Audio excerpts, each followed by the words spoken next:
Hello again. Coming to you live this lovely Thursday from the Parkdale Community Center, Morpheus Theater. I am Naomi, the AvidDiva, and I am interviewing some of our students who are celebrating milestones this year. This next student, Brittany Henze, is 20 years old, and she's actually just hit her 5-year voice lesson milestone in May. So we're going to talk a little bit to Brittany about what she's been up to over the last little while and what her plans are, what voice lessons have been like for her. Put your hands together for Brittany. Hello. Hello, we're here. We did it. Yes. We did it. We did it. We did it. Thank you, Brianna, for all your assistance. Yes, exactly. Okay, so you are 20 and I've been teaching you for 5 years. So that means you would have been 15 when we started. Yeah. Wow, that's a lot younger than I thought. Yeah, and we actually met at Trinity Christian School where I was teaching, and you were one of my students there.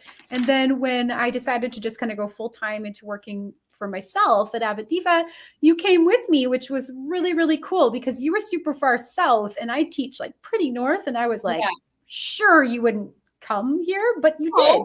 I really liked working with you. That's so wonderful for me to hear. Look at it. Look at all my little teacher anxieties pouring out all over the screen. Well, I've loved working with you, so I'm glad you've come. And online has been interesting this year. So, I mean, if the weather's ever bad going forward, we can just hop on the computer and you don't have to drive here.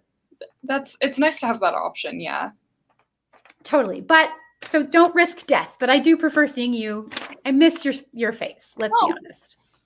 And hugs. I miss hugs. Okay, so where did you go to high school? I went to high school at Centennial High School. All right, and you graduated when? 2019. Right, so you missed all of this at high school, but then what did you do after? So once you graduated, what did you do?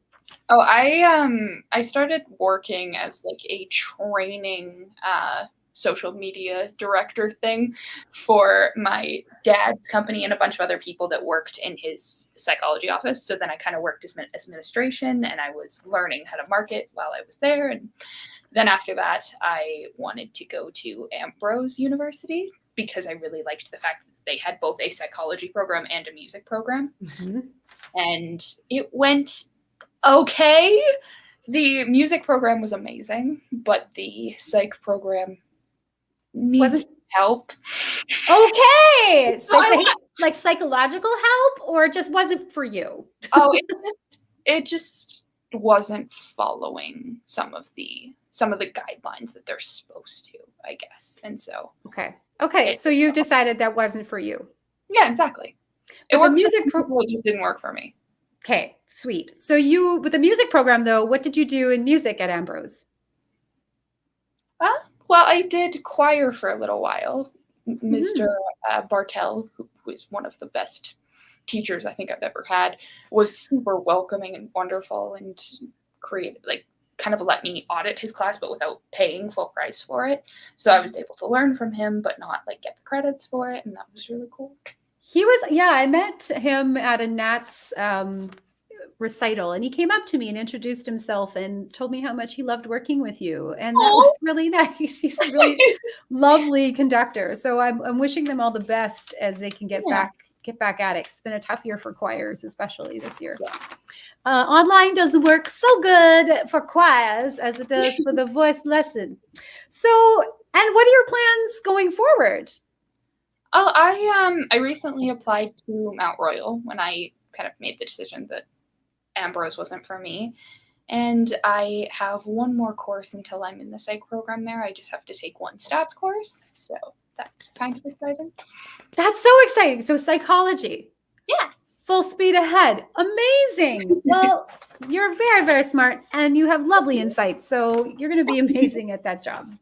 Okay. So let's talk a little bit about your singing lessons, shall we? Okay. 5 years, so much time. What has been your most memorable teaching moment with me over the years?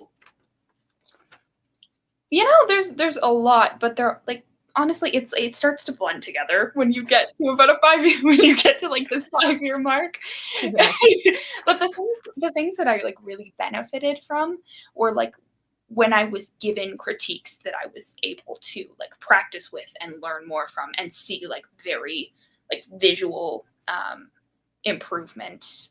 And like it was really quite cool to get to a place where it was like you could teach me something and I could actually like implement that into pretty much everything else that I was doing. And it was those are the moments that I remember the best. I don't know, they're not like direct moments, but they're So when you are, no, that's amazing to hear as a teacher, because the whole idea is that you don't spend another 5 years here. Like, yeah. I mean, if you do, that's great. But like, you don't want to be dependent on me, right? You need to be able to implement stuff if you can find it. Like if it's working at home on your own time and it's clicking there, that's what's memorable. Fantastic. That's cool.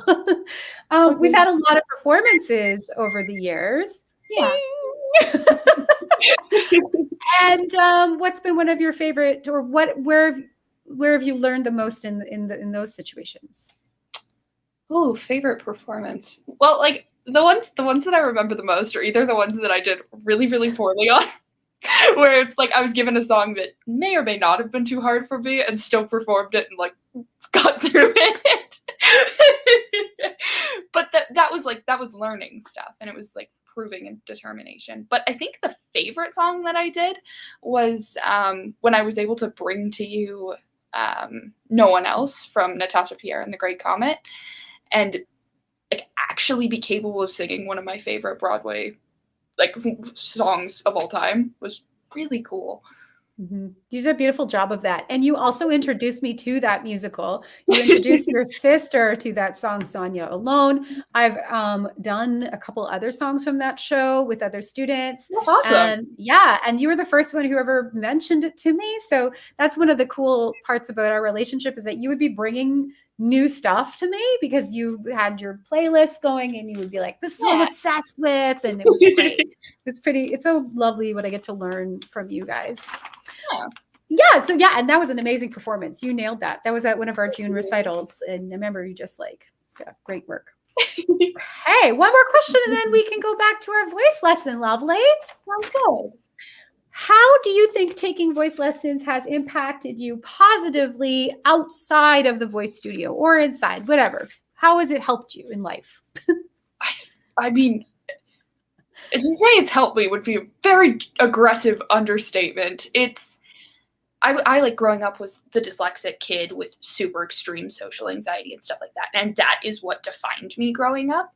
And the ability to like step out and do drama and things like that in a school that I didn't really feel super accepted, but like in, and be able to like really invest in something that not only meant a lot to me, but I was like building skill in.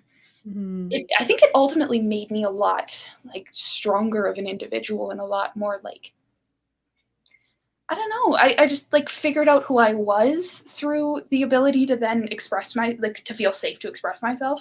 That then carried over in all other aspects of life. So like with making friends and stuff like that. And so it's quite cool how much it's impacted me actually.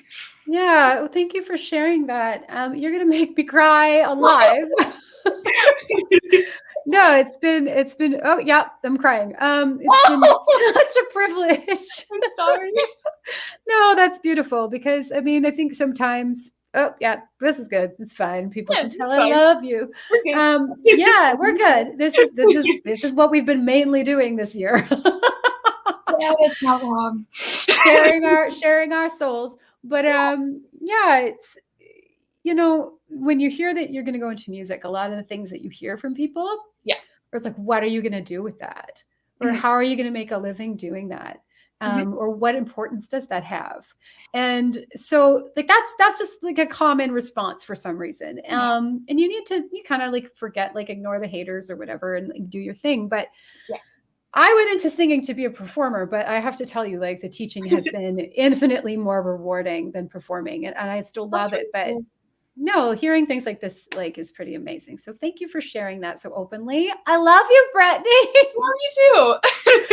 Okay, so I'm going to see you back in Zoom to finish off your voice lesson.